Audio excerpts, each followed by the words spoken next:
The Ken Burns effect is a type of panning and zooming effect used in video production from still imagery.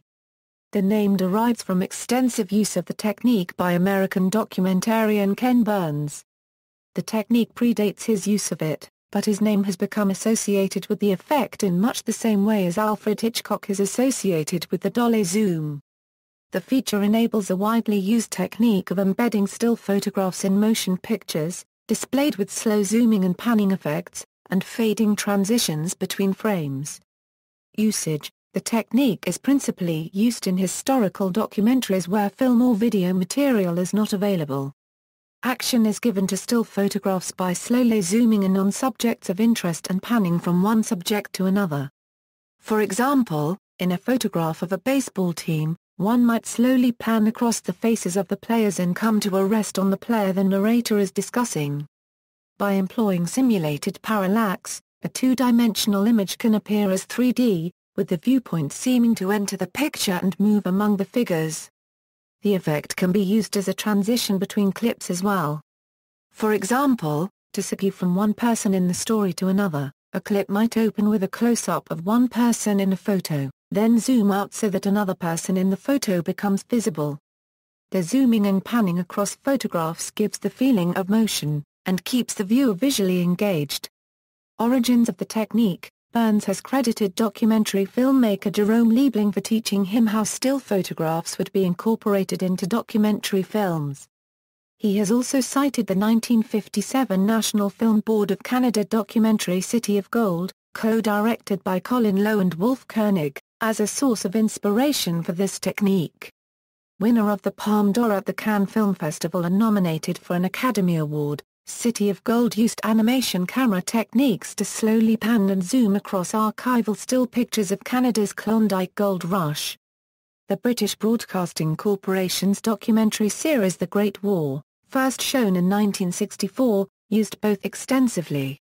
Zooming and panning of still images were used in the 1982 title sequence of the sitcom Cheers. Implementation: in film editing, the technique may be achieved through the use of a rostrum camera, although today it is more common to use software. Non-linear editing systems such as iMovie and OpenShot for Linux include an effect or transition called Ken Burns effect, with which a still image may be incorporated into a film using this kind of slow pan and zoom. Final Cut Pro, Apple TV and Apple's iMovie video editing program include a photo slideshow option labeled Ken Burns effect. On the Windows platform, 4K Slideshow Maker by Fork Download, AVS Video Editor, Windows Movie Maker, Pinnacle Studio, Serif Movie Plus, Sony Vegas Studio, OLED Video Studio, Adobe Premiere, Pictures DOX also have pan and zoom features built in or available through third-party extensions which may be used to achieve the effect. Microsoft Photo Story is a free application that creates videos with both random and customizable Ken Burns effects automatically from selected images. ProShow Gold Producer from Photodex is a favorite application by still photographers that uses this effect to great measure. Another free multi-platform Ken Burns effect application is PhotoFilm Strip. On the Mac platform, Final Cut Pro, Final Cut Express, iMovie, Adobe Premiere, and others also have the ability. Particularly, Adobe and Apple products allow the user to set keyframes to further customize the process. The effect is found in a great number of screensavers and slideshows. Apple uses it in their screensavers. Windows PCs can use Greg Stites' Motion Picture, and Greg Tavares' Nostalgic, among others. The effect can also be seen in the N73 smartphone by Nokia, applied to the slideshow the phone creates from the pictures stored in it. Many 7th-generation video game consoles also feature versions of this effect, including Nintendo's Wii Photo Channel, Sony's PlayStation 3 and within the Last.fm app for Xbox 360. Outside of screensavers and slideshows, the effect is also found in some video games. Ken Burns. On the Ken Burns effect, Steve Jobs contacted Burns to obtain the filmmaker's permission to use the term Ken Burns effect for Apple's video production software. Burns initially declined, saying that he didn't allow his name to be used for commercial purposes.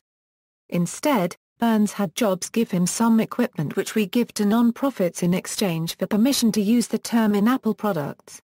In February 2014, Burns stated in his AMA on Reddit that Steve Jobs asked my permission. I said yes. And 6 billion saved wedding, bar mitzvahs, vacation slideshows later, it's still going. But our attempt to wake the dead relies on a much more nuanced and complicated relationship to the photograph, as well as the soundtrack. Burns says that on occasion, strangers will stop him on the street to enthusiastically describe how they use the Ken Burns effect on their Apple software or ask him questions. Burns, who writes his speeches longhand and calls himself a Luddite, claims he doesn't really understand what these Apple users are telling him and tries his best to make a quick escape. Examples: Georgie, 1956, Night of the Living Dead, 1968, directed by George Romero, Comic Book Confidential, 1988, directed by Ron Mann, The Civil War, 1990, directed by Ken Burns, The Old Negro Space Program, 2005. See also, motion control photography, pan and scan, photo animation, photo slideshow software. References. External links: The National Geographic, Using Stills in Motion Picture Media, Keep the Show Moving, or Bring It to a Halt? Motion Picture Slideshow Screensaver for Windows.